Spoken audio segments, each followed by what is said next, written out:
right, praise the Lord, you guys, and welcome. I'm Chris Pinto, and this is the first episode of the History in the Bible podcast. We are on this program. We talk about the Bible, history, and world events, of course, from a Christian worldview. And there's a lot of things going on in the world today, and we think the Christian worldview is increasingly important.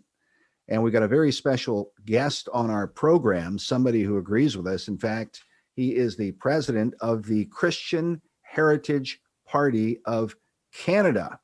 And his name is Rod Taylor. Rod Taylor, who is very involved in what's going on in Canada right now. Everybody knows about this Truckers Freedom Convoy that has kind of shut down a lot of the business and a lot of the industry and travel and things like that because they're protesting all of the COVID-19 regulations and demanding that Justin Trudeau and the Canadian government put a stop to all the infringements on liberty. Well, somebody who has been for many years, and he's going to tell us about it, taking a stand against the encroachments of these Marxist ideas that have gotten into the schools, the colleges, the universities, gotten into the courts. Somebody who's taken a stand is Rod Taylor and this political party. He's going to tell us about it, the Christian Heritage Party of Canada. Rod Taylor, welcome to the show. Thank you for joining us. Well, Chris, thank you so much for having me. It's a real pleasure to be here with you. And I've listened to your podcast for a number of years now. Really appreciate your perspective, a biblical perspective on history and culture and social events. And I just want one slight correction. It's not a biggie, but the term is the leader of the party. There is a different person who is the president of our party. Oh, and it may okay. be, the structure there in the U.S. may be a little bit different, but the president has a more of an administrative function for the party, and leaders kind of more in charge of policy and direction, that kind of thing. Anyway, it's a real pleasure. Tell us what the Christian Heritage Party of Canada is about. You guys have a website. What's your web address? A web address is very easy. It's chp.ca or www.chp.ca. And Okay. if you just put in CHP, you might get the California Highway Patrol, but if you put chp.ca, you will get the Christian Heritage Party of Canada. And our party has been around for over 35 years. Your listeners, not all of your listeners will understand the Canadian political system because it's significantly different than the American one. Our country is divided into 338 electoral districts, and then we elect a member of parliament for each of those, and that would be like your House of Representatives, basically. And then the party that achieves either a majority or a plurality of the seats in parliament is usually the leader of that party becomes the Prime Minister of Canada. And that's the situation we have today with Justin Trudeau. But the Christian Heritage Party began over 35 years ago when men and women, prior to my involvement, they had worked within the bigger parties in Canada, the Conservatives, the Liberals, the New Democrats, and they had found that they would help someone get elected on a platform of, life, protection of innocent human life, and so on. And then that person would get in, they would be bound up by party discipline in especially Liberals and the Conservatives, and they would not perform, they would not do the things they said they were going to do on the way in. So they said, we need a party based on Christian principles, based on integrity, based on a biblical worldview, a party that will unequivocally defend the protection of innocent human life from conception to natural death, that would defend traditional marriage. That was, of course, it was founded before we now have a same-sex marriage in Canada. That was not the case way back then. When did they legalize same-sex marriage for you guys in Canada? 2005. And the thing is, in 1999, it was absolutely rejected by an overwhelming majority in the House of Commons. But just a few short years later, a few changes of personality, and it was pushed through, again, what I'm saying, party discipline.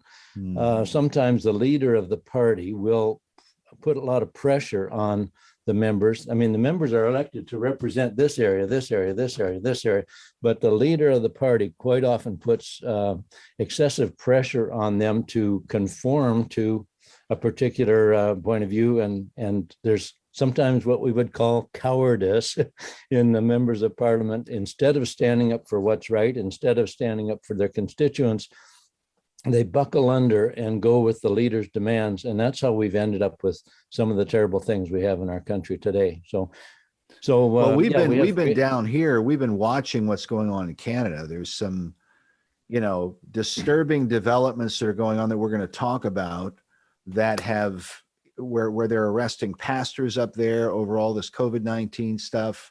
We watched videos of them putting up chain link fences and this kind of thing around churches, preventing parishioners from going to church, of all things, all because of COVID, as though the police and the government has nothing better to do than to prevent people from going to worship God.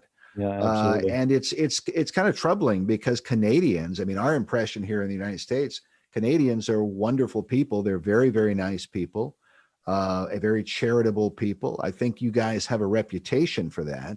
I've been to Canada a number of times. There's wonderful Christian people up there. And it just seems like these draconian measures that are coming in are very, very unusual for Canada, of all things. But it's encouraging to see this Truckers Freedom Convoy, that there is pushback. How does your party feel about this Freedom Convoy? Well, obviously, not every single person in our party necessarily shares my views, but the vast majority of our members, well, we want freedom. Our slogan for the past several elections since I've been leader has been life, family, and freedom. And that started long before the COVID lockdowns. We were talking about freedom of speech, freedom of religion, freedom of assembly, freedom of mobility, freedom to raise your children according to your precepts and beliefs. So I think I mentioned the preamble to Canada's Charter of Rights and Freedoms begins with this: whereas Canada is founded on principles that recognize the supremacy of God and the rule of law. And then all the rest of the charter follows from that. So we believe we have a very similar Christian foundation to our country as you have in the United States. I've just watched over the weekend your great video, The True Christian History of America. And I think Canada has the same roots, the same foundational roots, going back to Magna Carta and of course, even back to the Law of Moses. But it is those kind of values, Christian values, that allow us to have the freedom and the prosperity that is available in this country. And that's all being taken down dramatically by our current corrupt, oppressive regime, the Liberal Party of Canada, and even the opposition parties that are playing along with the Liberals. Well, now with this Truckers Convoy, we've been getting reports down here that Justin Trudeau went into hiding. Can you talk about that? He disappeared. What happened? Well, he doesn't want to face up to the facts, is basically what it is. He said, I've been exposed to COVID, therefore I can't be in public for 5 days. And I think he thought that the truckers were going to go away after 5 days. That didn't happen. Yeah. And these truckers, they're saying they're there for the long haul. They're there to stay. So when that wasn't going to work, that he couldn't just hide for 5 days, then he said, well, I've been diagnosed with COVID, or, the tests show that I have COVID. So to me, a lot of us don't believe that he has COVID. We think that is just an act he's putting on. He was a former drama teacher. You might know that, but anyway. Well, he's known for dressing up in blackface and that kind of thing. And then all those things. But let's put it this way. If he doesn't have COVID, if he doesn't have test positive, as he says he did, then he's a liar. And we know that he's a liar already. I don't like to throw that term around loosely, but the things that he's saying about the truckers, there's just a lot of lies, and they're being published, unfortunately, in the major media as well. We saw a video. I wanted to mention this to you. We saw a video where there was a trucker and a woman came over, and they had said, because the police were telling them, if you don't move the trucks, we're gonna tow them. People are gonna get arrested. This kind of thing. Well, they've got 40 odd miles worth of trucks. So they called, somebody said in one of these videos that they called the towing companies and they said, okay, we want you to come down here and tow these trucks. And the people who own the towing companies said, well, we can't because we have COVID. And so they've refused to go in and try to tow the trucks. Yeah. Are you aware of this situation? Yeah. And at the Coots, there's a place called Coots down here near Sweetgrass, Montana, but it's in Alberta. And they have had that crossing blocked off and on. And again, Alberta, the RCMP wanted the towing trucks to come and haul them away. And I think some of those towing trucks have actually joined the blockade. And over here in Sarnia, near Windsor, Ontario, they've had a lot of farmers on tractors coming out now. And in Ottawa, I saw a picture yesterday of a team of horses delivering diesel to the truckers downtown. And the mayor of Ottawa, who's taken the same approach as Justin Trudeau, they don't want to talk about why the truckers are there. They don't want to talk about the fact that they have destroyed the national economy. They have limited our charter rights and freedoms. They have made it harder for truckers to cross the border and fulfill their duties in terms of the supply chain and so on. But they're blaming the truckers for all their problems. And last night, the mayor of Ottawa basically declared a state of emergency. Although the trucking protest, the truckers, it's been a completely peaceful, joyful, and energetic gathering. But we saw a video where somebody came and rammed into some of these truckers. That was in Winnipeg, halfway across the country.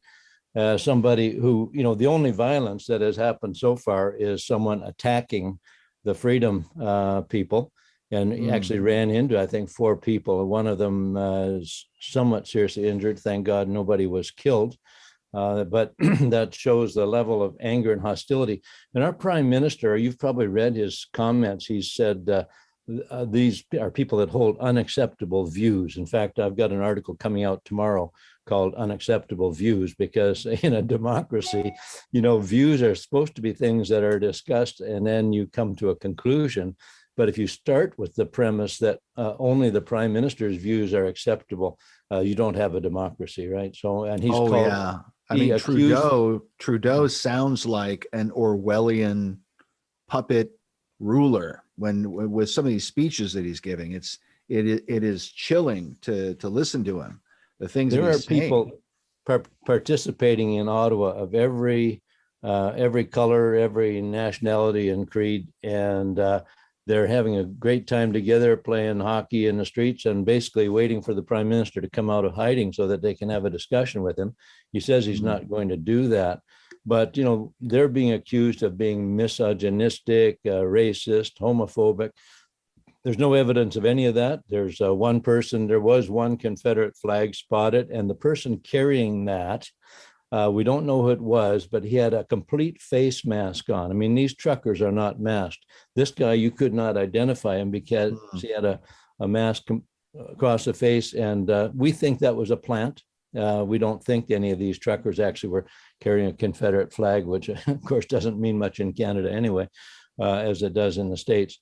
But the accusations, the hostility, the hatred that the prime minister is stirring up along with his colleagues in the Liberal Party and even others, including this mayor, it's tragic. We have laws against hate, inciting of hatred and violence in our country.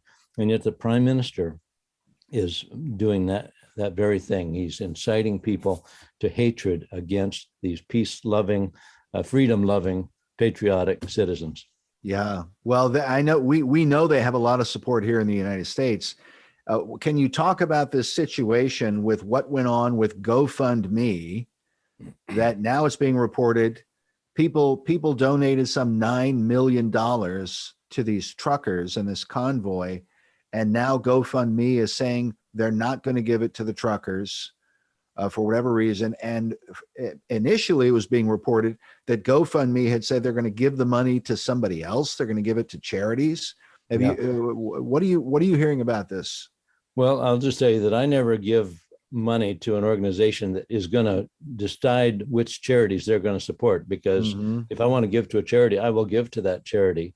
And first of all, it's completely immoral to take somebody's contributions that were intended for the truckers and direct them to another organization that, you know, the donor has no contact with, no interest in. But the good news is that GoFundMe, which we now see is a terrible organization, they've done a lot of good people have used them over the years, but now they've shown their colors. The good news is they have been properly set back on their heels. They now say they are going to return the money to the donors without being asked. And I think, that's a good thing. I think probably Governor Ron DeSantis's comments that he was going to look into that probably woke them up to the point where, I mean, it's fraud. It's you can't take people's money under those circumstances. No. And then just turn around and say, well, we're not going to give it to the cause that we agreed to give it to. I mean, I don't see how, and I was thinking about this, Rod. This is the whole problem with what's going on in Western civilization. They are, and what these Marxists have done with their psychological warfare, because they're just they're renaming criminal behavior. Yeah. You know what I'm saying? They're doing things that are obviously criminal in any other generation, things for which people would be prosecuted for, things for which you'd be brought up on charges of treason, sedition, some kind of criminal charges. And yet they're spinning it, to make it look like something other than what it is. The whole homosexual issue, for example, homosexuality was criminalized in our country from the beginning, and we had laws on the books all the way until 2003 that said this was a crime. Now they've normalized it. Now we've got men who are pretending that they're women, swimming and competing in the athletics and this kind of thing. It's systematically beginning to destroy the place and the rights and I think the freedoms of women in our society. Are you seeing the same thing in Canada? Oh, absolutely, in spades. We had same-sex marriage was brought into, made law in 2005, or made legal in 2005. And that was pushed through Parliament at that time against the wishes of some of those members, but they were compelled by their party leaders, to cooperate in that.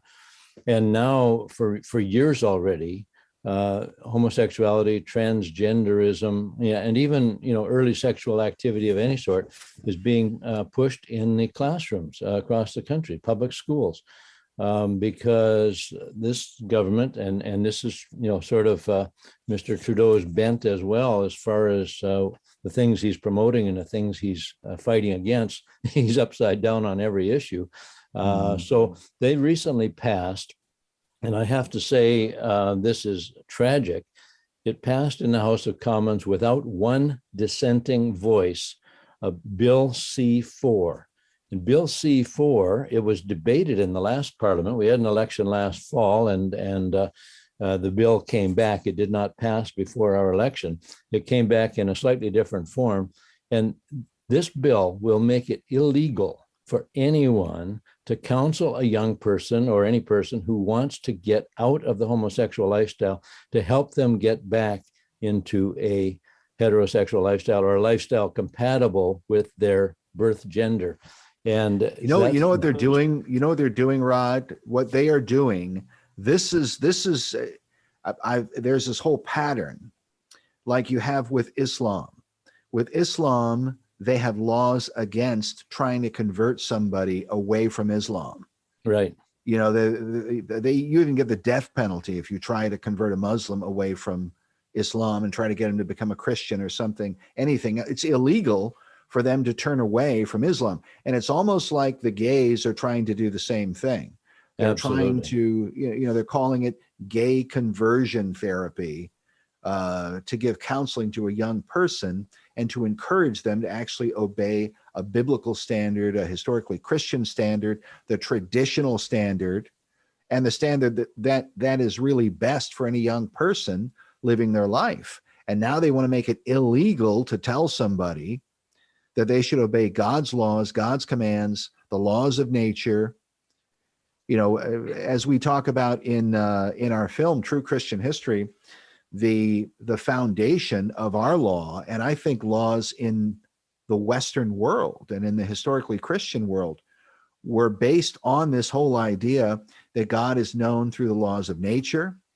The Bible says the judgments of God are seen in all the earth, and then the laws of God, divine revelation in the Bible. I happen to have a Bible right here. Absolutely. Yes, it is a King James Bible, of course. Yeah. But that was the foundation of American law, the foundation really of all of Western civilization.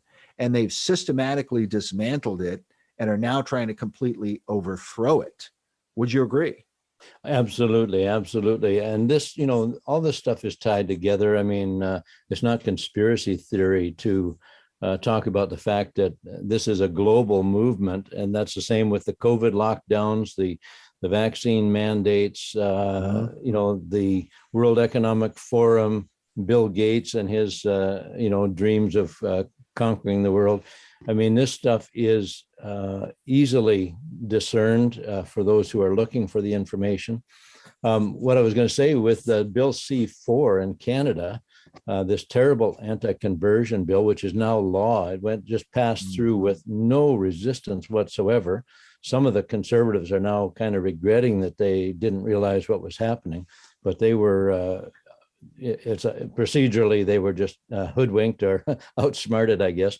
But many of them are in agreement with it. But this bill C-4 makes it illegal to help someone, even if they want the help. If a man comes to his pastor and says, "I'm struggling with this, can you help me?" The pastor could be guilty of a crime for discussing it with him and giving the biblical worldview on it. So it's a terrible thing. It's an infringement on our free speech for sure, infringement on freedom of religion, and it certainly will lead our country further downhill. And by the way, there is no application of this law to the teachers in a public school or anyone else who is converting a child from a natural sexual orientation to homosexuality, or to convince them to experiment in transgenderism. Yeah. There is no penalty for that. That is fully approved by this government, and that's it's hypocritical and unbalanced. Since you mentioned that, there's a case that came up last year of a father who had objected to his 14-year-old daughter who was being transitioned into becoming a boy. And he objected to this whole thing. He's a traditional values guy. I don't know whether or not he was a Christian. You might be able to enlighten us with that, but he was there in British Columbia, and there was a headline in the National Post said, quote, "British Columbia father arrested, held in jail for repeatedly violating court orders over child's gender transition therapy." Okay. Yeah. And then the story, as it was reported, was that the court in British Columbia told the father, quote, to call AB, that's the initials they're giving for the child, to call AB by the child's preferred name and gender pronoun. And they're making this a matter of law, and not to share his opinions of the case publicly, etc. Can you tell us anything about this case? What has happened with it? Did the father really go to jail? He did for part of the time. I'm not sure if he's in jail now. It's one of those unfortunate situations where the father and mother were on different sides of the issue. I think it's a broken home. But nevertheless, his father's anxiety about his daughter being pushed into a direction or being led into a direction, and him having nothing to say about it. Because the way they do this stuff, is they start just with a mental manipulation. Then they begin dressing differently. Then they can get on hormone blockers, which puberty blockers, which can permanently damage them. And of course, within a couple short years, then they're talking about surgery, which is definitely a permanent situation they can never recover from. If they ever decide to go, you can't go back the other way. And of course, don't you think, I really want your opinion as a Christian man and as the leader of this party there in Canada, don't you think this should be criminal? Don't you think that it should be that these people should be arrested for trying to have children make decisions that they're not going to be able to reverse when they're 20, 25 years old, and they come to their senses and recognize that they've made these permanent transitions? Like you said, they can't just go back. Shouldn't this be a crime? Shouldn't people be arrested? Well, I agree with you. Our laws, of course, in Canada now have been so distorted that there is no either legal format for that or the political will for them to do it. The mass media has been very effective in putting this nation to sleep. Many of our citizens and voters are, on this issue, they're maybe not plugged into it, but they haven't been paying attention to it. That's the interesting thing about this Freedom Convoy. All of a sudden, it's got everybody's attention. But yes, these children, they make a life-changing decision. They're not even old enough to vote, and they're making decisions that are going to affect them for the rest of their lives. The suicide rate of those who have transition, so-called transition, of course, you can't really change your gender. Your DNA, if you were born a girl, your DNA will always be female. And this is an illusion to think that by surgery they can turn a boy into a girl or a girl into a boy. It cannot be done, and but it's an illusion that vast majority of this country have been lulled into sleep about it, or apathy, I guess. But the suicide rate, I've heard, it's like 9 times higher than the general population. And people like to blame Christians for that. Oh, it's because of the guilt you're putting on people. No, it's not because of guilt. It's because we're not designed that way. God designed us male and female. In the beginning, he made them male and female, and we can only find happiness if we are walking in God's plan for our lives, right? It's an illusion. Yeah. You can live that other lifestyle and be happy and content. No, we completely agree, and it's unbelievable what's happening, how rapidly this whole thing has advanced. We produced a film, I don't know if you ever saw it, but a film called The Kinsey Syndrome. Back in 2008, we released it. But I worked on that film for about 3.5 years with the late Dr. Judith Reisman, and she was warning about all of this she really warned about it for more than 30 years, even before we produced that film. But when I first started researching around 2003, 2004, I had a very hard time believing that this thing was really going to move forward. Yeah. But this was pre-Obama. Obama hadn't gotten into the White House. They didn't bring in gay marriage yet. And then with Obama, he really started pushing the transgender stuff. And then the transgender bathroom laws and everything else, it's all moved very, very rapidly. But the seeds of it, all the deception, goes back to the 1940s and 50s. You study the Kinsey reports, the subversive powers that are behind this have been planning it at this point for 70, 90 years, almost 100 years now? Well, if you go back even to historically and biblically to Sodom and Gomorrah, it is possible for a city, a town, a country to become confused, so confused in the case of Sodom and Gomorrah that it was hard to find 10 people who were thinking you know, along the lines of God's intentions for them.